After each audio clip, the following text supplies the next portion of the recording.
at the time at that movie. Whew.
Hey, everybody, welcome.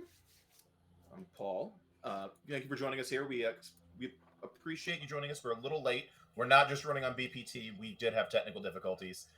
We didn't want you to hear us use Megatron voice all night. None of us have Orson Welles level credentials, and nobody can do Unicron. So we're gonna try to not do that for everybody. For you who don't know me, I'm Paul. I'm back. I'm unapologetically back. I'm here for Black History Month on Apoc Unlimited, and I have a wonderful cast with me this evening to play some Chronicles Darkness First Edition. We might be veering into Hunter, maybe Hunter-ish, Hunter adjacent, but right now we're just got some regular mortals. And I'm going to start by passing the mic to Reese so they can tell us about themselves and then tell us a little bit about their character. Yeah, I am Ruiz. Use they she pronouns. Today, I am playing Rosario Lugo Soto, or Charo to her neighbors. She is a uh, socially awkward, anxious bodega owner. Just sort of sits behind her counter. Perched like L from Death Note, watching a little CRT TV, either watching her shows or keeping an eye on the cops. Mm-hmm. Are there particular shows that you watch? Is there a particular telenovela that is super important that cannot be interrupted? She has a good sense of like what everyone buys, so when her shows are on, she doesn't have to look up. She just through the peripherals, like, okay, you know that's Sammy. He's getting these three things every single day, so he just rings that up. Yeah, but she, mostly sitcoms. Some dramas occasionally as a treat. Well, there you go. She also has That's like a treat. a huge stack of books there. Nice, nice. And you can pass the mic to whoever you want. Let's throw it to Sphinx. Hey, what's going on, y'all? I'm Sphinx. He pronounce he him. I'm playing Alvin Turner, also he him, and I guess he's kind of just a guy who was around the neighborhood. Is that one guy in the neighborhood who doesn't work but always has money? That guy also helps you Pretty fix much, things. you always find him around doing something, but like having a job. But he always Mm, seems to have money. nice. All right. And you go ahead and pass the mic to our last but not least. And Howdy, y'all. Ladies and gentlemen, boys and girls, non-binary findies, and hellions of all walks of life. I'm Javante, your resident TTRPG goblin. Tonight I'll be playing Benjamin King, owner of the Dead Man's Hands bar, which is the bar he inherited, and he has converted into a more well-made establishment for his community, and is also using it to sort of pick the brains of other people around the town. As for our setting, we are not in 2024. That would be the modern era. No, we're in like the early 80s, the very start of Reaganomics before they flooded the street with crack cocaine on military planes, to quote someone. But we are at that era right after the Black Panther Party for Self-Defense, and yes, you say the whole name every time. It's like a Tribe Called Quest. Let me be real clear about that. Has been kind of taken apart by the U.S. government, and that kind of safety in the streets is slowly starting to be creeped back on in these marginalized neighborhood, for lack of a better term, because policing wasn't done well here. We all know policing wasn't done well here. We're not going to lie and try to say policing was done well here. So it's in that era where we're pre-drug epidemic, but people are still kind of in that kind of suburban-ish lifestyle. Usually it's lower class, but it's not awful here. We find ourselves a couple days away from, like 2 or 3 days away from, like a block get together. It is an election year. There is kind of a city council position coming up, and usually like there's just community get together. People kind of might discuss some like politics.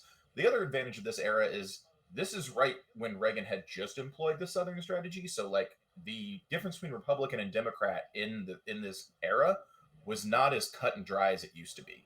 For people who don't know, the Southern strategy, which is something Reagan heavily employed, took the Southern Democrats, which is super racist Democrats, and flipped them to being Republicans. So this is an era where individual marginalized voters are voting very differently than they do today, where you see a lot of people of color vote in the Democratic voting bloc because, holy crap, Republicans inherited a bunch of Southern racists.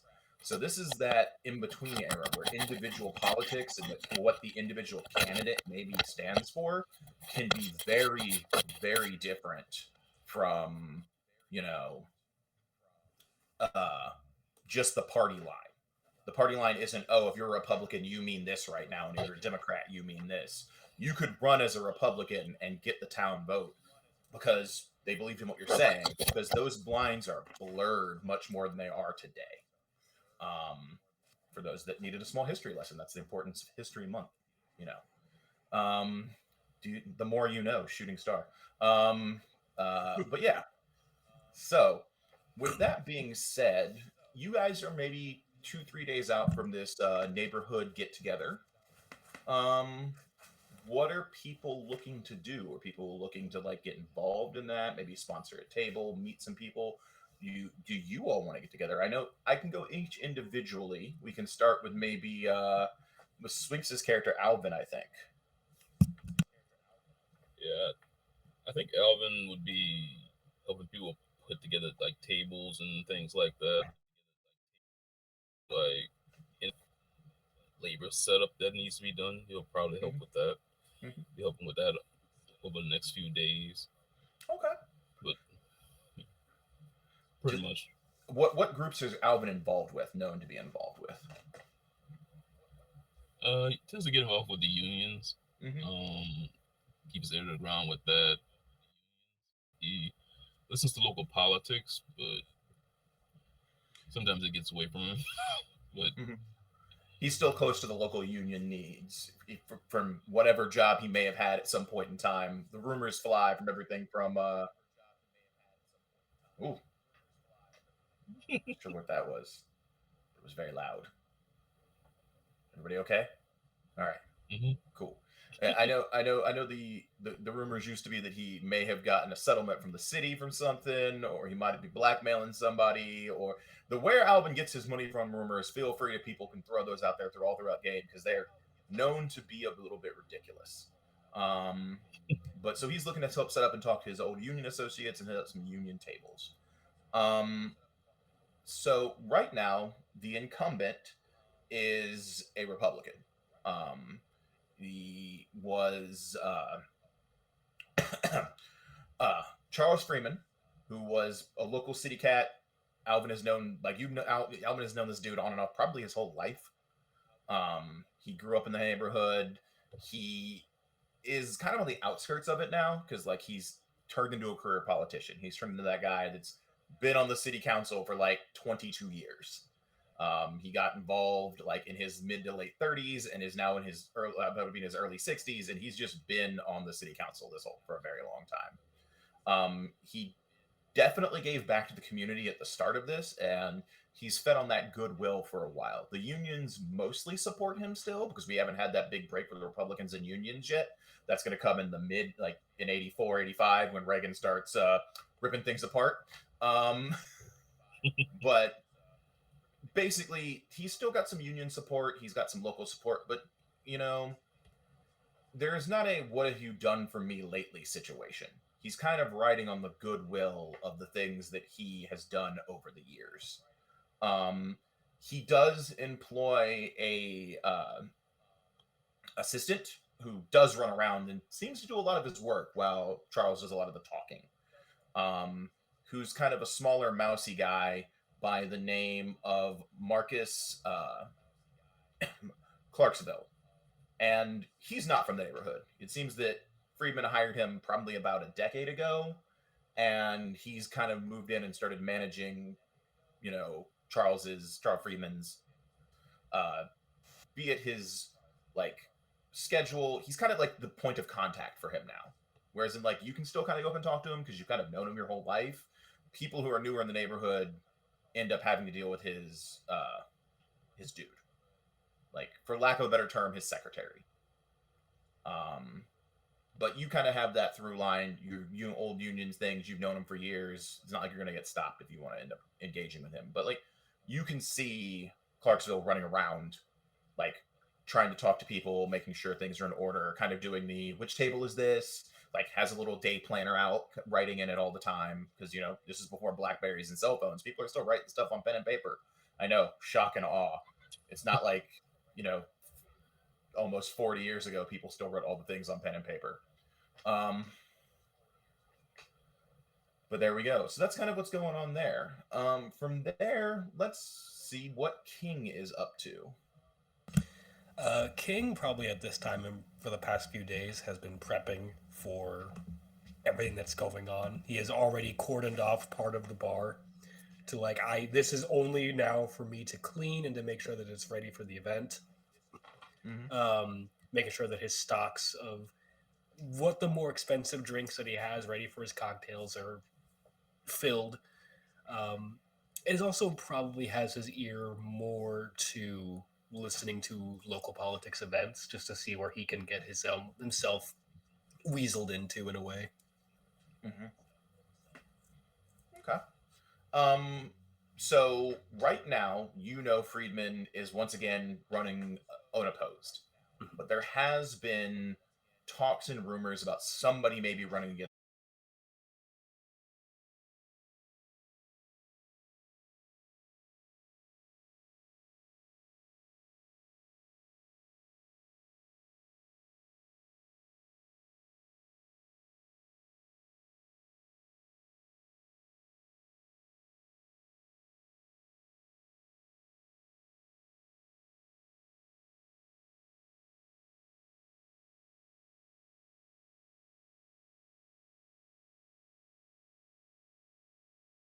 Probably I would say 18 years, not 20 years, about 18 years. Nobody's running against Friedman. It's kind of a guarantee he's gonna get the job again. So somebody might run against him is a little weird, but it's not completely unheard of at this point in time. And that's mainly because there was ramblings of it when the Black Panther Party for Self-Defense was starting to really out. There were people who were like, oh, there's a militarized ring, they might run against him, but clearly some relationship got reached there. And that a building that was built in the mid 70s, but kind of got cordoned off in the really late 70s, basically got turned into a community center, and there was a problem with it. And the problem with it was it went from being oh, there's a community center to all of a sudden there's regulations about paint and possible asbestos and all the things that we now know were bad, but may not have been bad at the time when it was originally mostly going to be built. So it was mostly constructed, put together, used for a little while, and then immediately shut down. And it's like condemned-ish, but people kind of use it. It's in that state where it's like it's not technically supposed to be open, but some people who are down in their luck or may not have a place to stay. The neighborhood kind of turns a blind eye and lets them stay there. But what's been happening in the past few weeks is there's been discussion of like renovating the building. The 2 or 3 homeless people that sometimes come in and out of there if they really need a place to stay haven't been seen, and so people think that maybe somebody's helping them. There's been talks of outreach programs for years, but like in the past 2 or 3 weeks, nobody's seen them around, and that's not the strangest things. They're kind of transient, so they come into the neighborhood, they stay for a couple months. Sometimes people move on. They're not people who like grew up in the neighborhood or have a hard time. Those people tend to end up on Alvin's couch. These are people that are kind of transients, came back into the neighborhood or came into the neighborhood, couldn't really make it work, kind of stayed in this abandoned building and moved on. But the most recent group of them, there were 2 or 3, and they just haven't been seen in the past couple weeks. It's not out of the ordinary, but it is a little something to be on the lookout for, especially with talks of maybe renovating this building. So it's coincidental, but not necessarily. There's not necessarily a cause of that. But there is talkings of maybe there might be a Democrat that runs against Freeman because Freeman's still running Republican, and Republicanism is starting to change a bit, and so it's in that weird flux state. It's also one of the reasons I set the game at this exact date because it makes it weird. But from there, what is the business at the local bodega? And you want to describe the local bodega as well? Yeah, it's a part. It's attached to like a whole like row of houses, but it's at the end. A short little squat building. There's just one floor above it. There's an apartment that Charles' family stays in. Yeah, it's yeah, very like short, like kind of wide, sort of like basically just one long hallway with everything on the opposite sides. Cleaning stuff, household supplies. Towards further back, further up. You got your sweets, candies. Things for like quick meals if you need it, junk food. The drink cooler right across from the little counter where Char has her whole setup. Long, just sort of like gray linoleum counter. There's a small little like setup in the back to like cut deli meats to make sandwiches. They only have 5 sandwiches because she's not going to memorize all that. It's too much work. There are 5. That is how many there are. Full stop. There are 5 sandwiches. If you don't like one of these 5 sandwiches, learn to like one of these 5 sandwiches. Yep.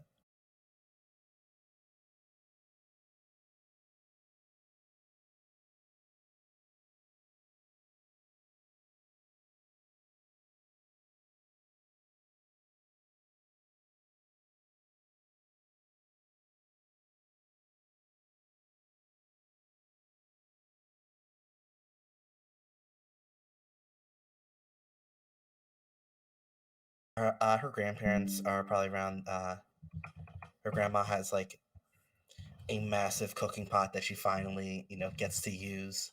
She's like sort of set up with a little propane thing. Is just has a huge pot of like rice and beans. I'm just excited to see people. See Nice. everyone in one place.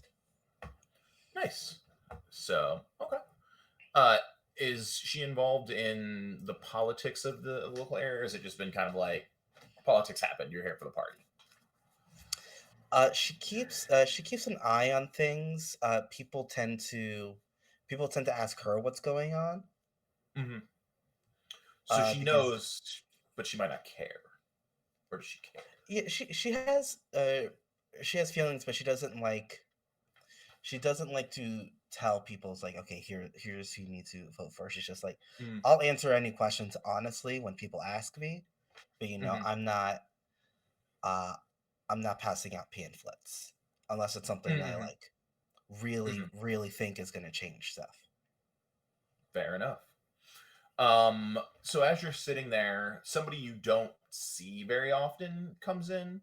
It's a mousier looking dude in kind of like a business suit, and he's got a like a pad and a pen, and kind of walks up while you're watching the things, and like not timidly, but definitely not in any sort of authoritarian manner. Like kind of lightly taps his pen on the counter. Excuse me. I'm Mr. Clarksville, Mr. Friedman's assistant. Um, is there anything you would need to make sure that we can put up signs in the bodega's windows this election cycle? And you're like, oh, now you recognize him. He came around like 2 or 3 years ago and asked exactly the same question, and you haven't seen him since. He keeps trying to do this. Yeah. Keeps trying to make fetch happen. She sort of like looks at him once, just sort of like to just take in this whole vibe. Looks back at her screen and says, "Your boss can put signs up here. When he can keep his pigs in a pen. Tell his boys to stop bothering my customers, and then we can talk." I mean, he's a city council member. He doesn't have any real authority over policing actions, but I will let him know. He's been on the council for since I was a child, and he doesn't have any favors to pull with the commissioner or anything like that. What's the point of it? I mean, he can attempt to use political capital, but keep in mind the dealings like with police unions have been awful. So never mind. And he starts taking notes. He's like, I'll let him know. Thank you for your time. And just kind of comes out. And you kind of see this, Alvin. You're up setting up a table. Like you're like maybe a third of the block down, and you see Clarksville come out of the bodega. Looks annoyed, but this happens every few years. He always looks annoyed when he comes out of the bodega. Like you could guess what happened. And he goes about he seems to go about his day engaging with people, talking what about. And that's kind of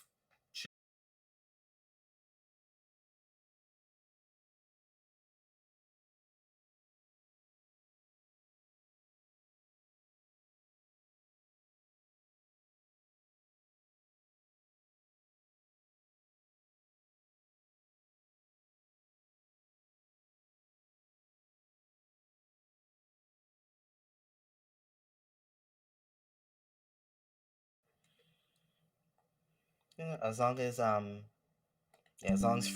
Friedman and his guys don't bother her anymore, she's just gonna go through her day like normal. now there are no botherments for like the next day or two, but there's something the night before the stuff, and we'll get to that. I just know if anybody had anything. Nah, Alvin, like at the end of the day, like after setting up stuff, he'll probably just start card games with folks. Like pull out a deck, just play some spades.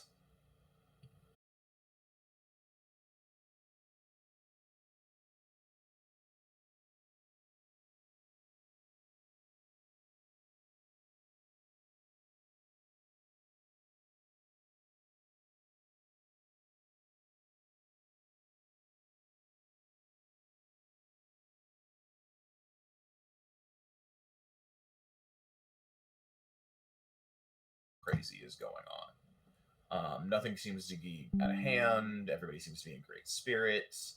Your club, King, is a little bit busier than normal because like people are more out during the evening, so like they're looking for more things to do. So there's a little more revenue on these 2 nights. But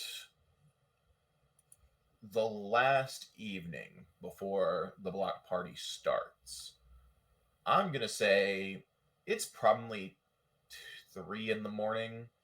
King is kind of closing up shop. That last hand of cards is kind of happening. And you said your family kind of sleeps upstairs above like the bodega, right?